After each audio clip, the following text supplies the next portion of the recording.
Hello friends, नमस्ते। कैसे हो आप सब? चलो, ये मेरा ब्लॉग कई दिनों से पेंडिंग पड़ा हुआ था, मैं पोस्ट नहीं कर पा रही थी। तो आज मैंने डिसाइड किया कि चलो आज मैं फटाफटी से बना के पोस्ट कर देती हूँ, क्योंकि न्यू ईयर के लिए तो और भी मेरे पास बहुत सारे होंगे पोस्ट ब्लॉग वगैरह।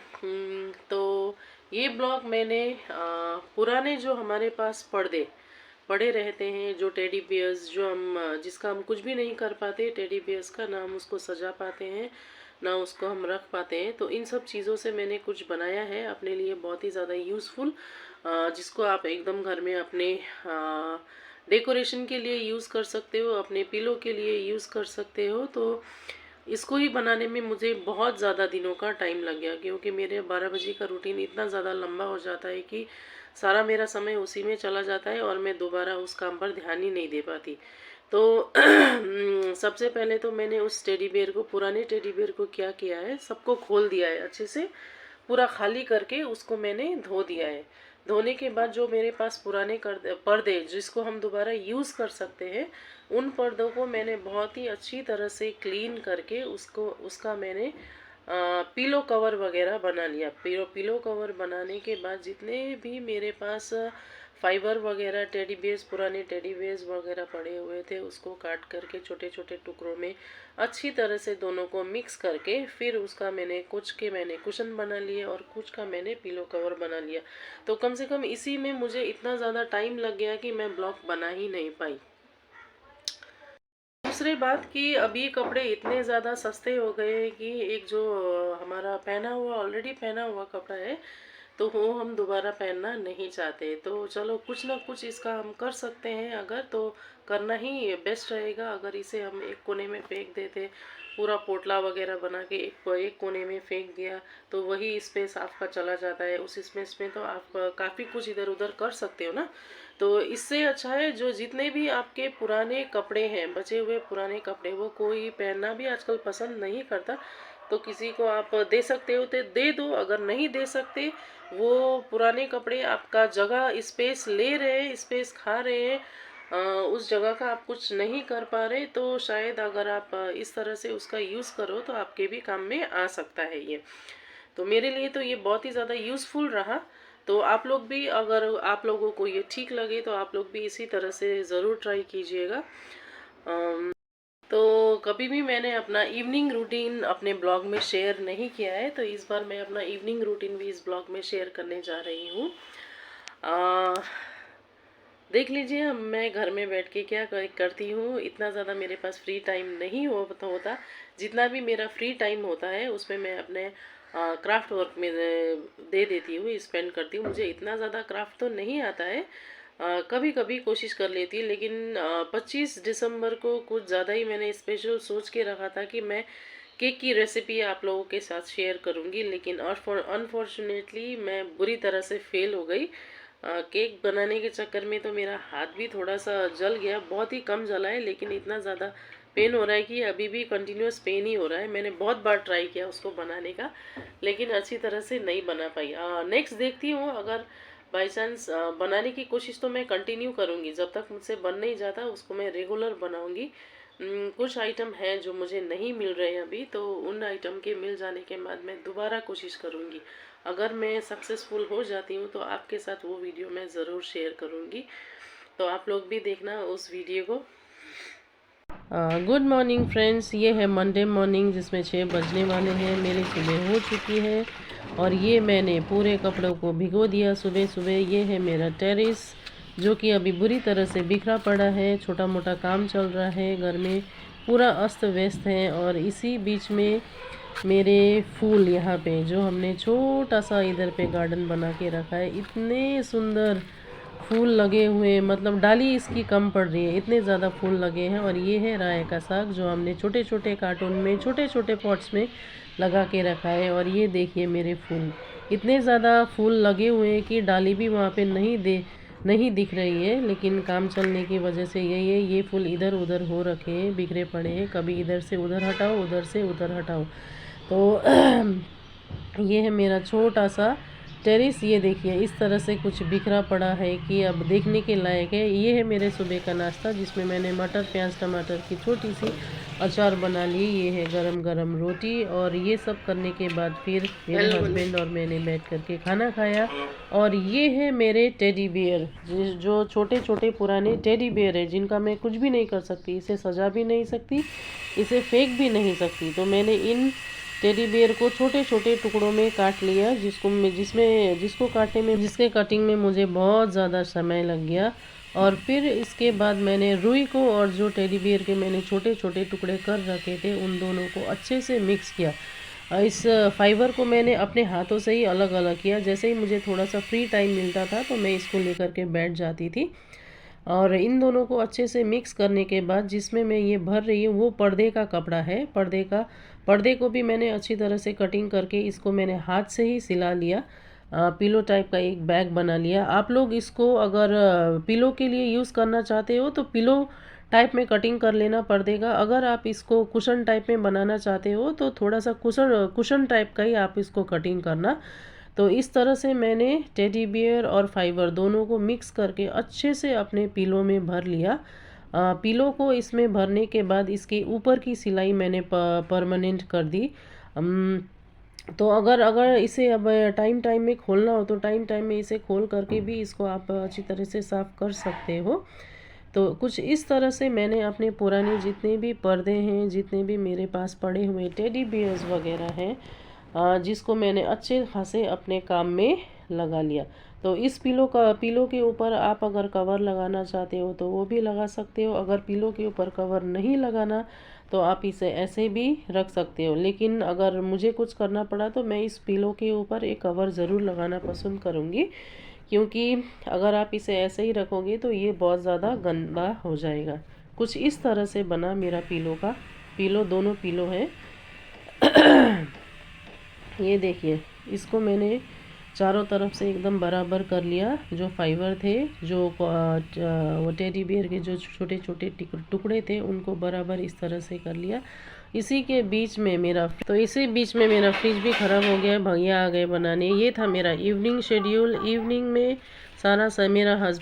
मेरे हस्बैंड पूरा सामान लेकर के बाज़ार से आ गए। फिर अब इसको मुझे फ्रिज में अपने जितना भी वेजिटेबल रैक है उसमें अच्छी तरह से अरेंज करना था। सारे सब्जियों को मैंने अच्छी तरह से निकाल लिया। निकालने के बाद इस प्लास्टिक को अच्छी तरह से खोल लिया। खोलने के बाद ये है आलू, प्याज और अदरक और लहसुन। इसको मैं रैक में ही रखती हूँ। इन सारी चीज़ों को मैं फ्रिज में नहीं रखती। और ये जितने भी ये फूल गोभी, बंदा गोभी के जो डंठल वगैरह होते हैं उनको मैंने कटिंग करके अलग कर लिया, क्योंकि ये मेरे घर में ये हस्बैंड पसंद नहीं करते हैं खाने को। तो अगर आप लोगों को पसंद हो तो इसका चरचरी भी बना सकते हो। इसको आप लोग भाजी भी बना के उसको खा सकते हो। लेकिन मेरे घर में ये नहीं खाना पसंद करते हैं। तो मैं फिर इन सब सब्जियों को पूरा रैक में अरेंज करने के बाद मैं फ्रिज को अच्छी तरह से सफाई करती हूँ एक बार। वैसे तो मैं फ्रिज को रेगुलरली सफाई करती हूँ, डेली सफाई करती हूँ। किसी भी वक्त अगर मुझे खोलना पड़ जाए तो इसको अच्छे से साफ़ करके पूरे सामान को मैं अरेंज करती हूँ। ये है मशरूम, जो गोल वाला मशरूम है। इसको मैं मंचूरियन बनाने वाली थी, लेकिन मेरे बच्चे ने इसका सब्ज़ी बना दिया, जो कि बहुत ही ज़्यादा टेस्टी था। और ये मैं लाने के साथ ही इसको कम से कम मैं 2-3 पानी में अच्छी तरह से वॉश करती हूँ। और इसको मैं वॉश हमेशा कटिंग करने से पहले ही करती हूँ, क्योंकि कटिंग करने के बाद बहुत ज़्यादा ये टुकड़े हो जाते हैं। तो इनको इस तरह से मैं कुछ वॉश करके ऊपर जो काले काले रहते हैं उन सभी दाने को निकाल देती हूँ। और इस तरह से मैं इसको साफ़ करके रखती हूँ, ताकि अगले ही दिन मुझे आसानी भी हो इसको पकाने में। फिर ये जो मेरे छोटे छोटे बंदा गोभी, फूल गोभी के डंठल वगैरह थे, इसको मैं छोटे छोटे पीसेज में कर लेती हूँ और इसको मैं अपने कंपोस्ट में डालती हूँ। इसको फेंकती बिल्कुल भी नहीं हूँ, लेकिन कई लोग इसे को खाते भी हैं, तो इसका भाजी वगैरह भी बना करके आप लोग खा सकते हो और ये टेस्टी भी होता है। लेकिन मेरे घर में जैसे कि ये पसंद नहीं करता तो नहीं खाते। फिर उस को करने के बाद सारे सब्जियों को आराम से अरेंज करने के बाद ये है फ्रूट्स, ये बादाम वगैरह, जिसकी मैंने इवनिंग में पीनट चिक्की भी बनाई है। इस मटर को मैं जब मैं फ्री होंगी तब लेके बैठूंगी। तो चाय के साथ साथ पूरे बर्तन भी जमा हो गए। फिर इन बर्तनों की अच्छे से मैंने साफ़ सफाई कर ली। तो तो बर्तनों को इस तरह से मैंने धोने के बाद फिर उसके बाद बारी आती है अब रात को क्या बनाऊं। अब तीनों टाइम कुछ ना कुछ तो खाना पड़ेगा। जैसे ही 12 बजे का लंच हो जाता है वैसे ही रात को क्या बनाएंगे। फिर जैसे ही रात का लंच हो जाता है तो सुबह के टाइम में क्या बनाएं। तो हम औरतों का तो यही है, अगर सुबह का नाश्ता बन गया तो लंच की तैयारी, लंच बन गया तो आपको इवनिंग की तैयारी हो जाती है। तो आप फिर रात में डिनर में क्या बनाना है ये भी आपको सोच करके ही रहना पड़ता है। तो ऐसा करना पड़ेगा, हमें खाना खाना ही छोड़ देना पड़ेगा, है ना। तो मैंने इवनिंग के टाइम में बहुत ज़्यादा ख़ास कुछ भी नहीं बनाया। सुबह जो राजमा मैंने बनाया हुआ था और लंच में बहुत सारी सब्जियां मेरी रह गई थी, तो वो सारी ही हमने इवनिंग के टाइम में भी चला रही। ये जो पीनट चिक्की है, पीनट और तिल की मिठाई, इसको बनाते वक्त भी मेरा हाथ जल गया था। फिर उसके बाद मैंने खाना गरम किया और गरम करने के बाद मैंने और मेरे हस्बैंड ने बैठ करके खाना खाया। जितना हो सके मैं रात के टाइम में 8 बजे तक खाना खाने की कोशिश करती हूँ, लेकिन नहीं हो पाता है। ये है मेरी फिर अगले सुबह की तैयारी, जिसमें मैंने सारे वेजिटेबल्स को कट कर लिया। और ये है मेरा टेरेस का काम जो अभी भी कंटिन्यूअस चल ही रहा है। तो आप लोगों को मेरा ब्लॉग कैसा लगा अपना सुझाव देना मत भूलिएगा। ये है मेरी पूरी अभी टेरेस की हालत। आई होप ये आने वाले दिनों में जल्दी जल्दी मेरा ये काम ख़त्म हो जाए और अच्छी तरह से इसकी दोबारा हम लोग साफ़ सफाई कर पर। तो ये टेरेस मेरे हस्बैंड कुछ इस तरह से साफ़ कर रहे हैं, ये मेरे बस की बिल्कुल भी नहीं है। इतना ज़्यादा यहाँ पे अभी गंदा हो गया है कि पूरा गमला को कभी इधर पे अरेंज कर रहे हैं, कभी उधर पे अरेंज कर रहे हैं। इस तरह से अरेंज करके मेरे हस्बैंड ये सारा का सारा काम कर रहे हैं। तो ये उन्होंने ही लगाया है। मेरा काम सिर्फ इसकी टेक केयर करना है। जितने भी इसमें घास वगैरह लग जाता है उनको मैं निकाल देती हूँ।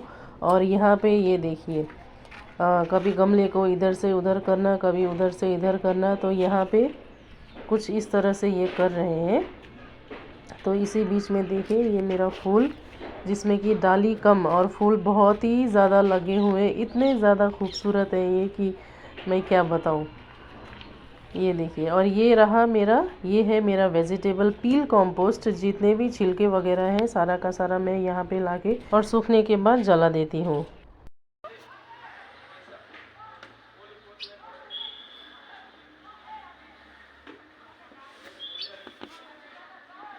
तो इसी के साथ मैं अपने ब्लॉग की एंडिंग यहीं पे करना चाहूँगी। आप लोगों ने मेरे वॉइस को भी नोटिस किया होगा, पूरी तरह से सर्दी लगा हुआ है।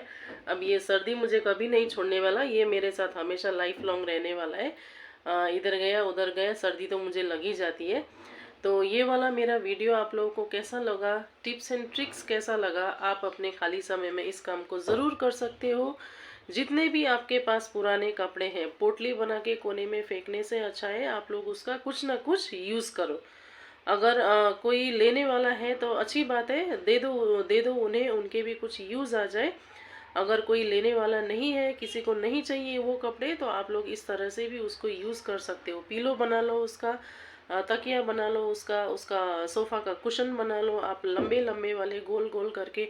जो जिसको आप क्या बोलते हो, उसको पिलो ही बोलते हो, मैं तो पिलो ही बोलूँगी शायद। तो उसको आप क्या बोलते हो कमेंट करके ज़रूर बताना। तो वैसा भी आप लोग बना सकते हो। तो वीडियो कैसा लगा आप लोगों को, अगर पसंद आया तो वीडियो को एक लाइक, मेरे चैनल को सब्सक्राइब करना बिल्कुल मत भूलिएगा। हाँ, मेरे जितने भी पुराने सब्सक्राइबर्स हैं जो मेरे साथ बहुत सारे दिनों से जुड़े हुए हैं, उन सब का दिल से बहुत बहुत बहुत धन्यवाद। और जो मेरे नए सब्सक्राइबर हैं जो मेरे साथ जुड़ने वाले हैं आने वाले समय में, उनका भी मेरे चैनल में बहुत बहुत स्वागत है। तो इसी के साथ मैं अपने ब्लॉग की एंडिंग यहीं पे करना चाहूँगी। आप सबका दिन बहुत ही शुभ हो, आने वाला समय, आने वाला नया साल आप लोगों के लिए बहुत ही लकी हो। जितना भी आपने सोचा है वो सारी चीज़ें पूरी हो जाए, जितनी भी मैंने चीज़ें सोची हैं वो भी मेरे पूरी हो जाए, अच्छी अच्छी चीज़ें हो सबके साथ, है ना। तो अब हम मिलते हैं नेक्स्ट ब्लॉग में। अब 2024 में 23 का मेरा दिन बहुत ही अच्छा गया, बहुत सी जगह मैंने घूमी इस बार। हाँ, एक चीज़ मैं आपके साथ शेयर करना चाहूँगी कि हम लोग केदारनाथ धाम की यात्रा में भी गए थे इस बार, लेकिन मुझे उस वक्त अच्छी तरह से ब्लॉग बनाना नहीं आता था। थंबनेल भी मुझे बनाना नहीं आता था, सच बताऊँ तो। लेकिन नेक्स्ट टाइम अगर आने वाले दिनों में मुझे केदारनाथ बाबा के दर्शन दोबारा देखने को मिल गए, जाने को मिल गया, तो मैं वहाँ का ब्लॉग आप लोग के साथ शेयर ज़रूर करूँगी। मेरे पास अभी भी कुछ वीडियोस हैं, अगर किसी दिन मुझे बनाने का मौका मिला तो ज़रूर बनाऊंगी और आप लोगों के साथ शेयर ज़रूर करूँगी। तो इसी के साथ मैं अपना वीडियो की एंडिंग यहीं पे करना चाहूँगी। मेरे वीडियो को कंप्लीट ज़रूर देखिएगा, आप लोगों का फीडबैक दीजिए ब्लॉग कैसा बना। इसमें आपकी राय मेरे लिए ज़रूरी है। आप लोग तो सिर्फ देखते ही हो, लाइक भी नहीं करते, कमेंट भी नहीं करते। लाइक करो, कमेंट करो, मुझे बताओ इसमें और क्या चीज़ ऐड होना चाहिए। तो ज़रूर देखिएगा, वीडियो कंप्लीट देखने की कोशिश ज़रूर कीजिएगा। चलो, थैंक यू सो मच आप सबका मेरे साथ बने रहने के लिए, मेरे साथ जुड़े रहने के लिए। आने वाले समय में भी आप लोग मेरे साथ इसी तरह से जुड़े रहिएगा। तब अब मिलते हैं नेक्स्ट ब्लॉग में, तब तक के लिए टाटा बाय बाय।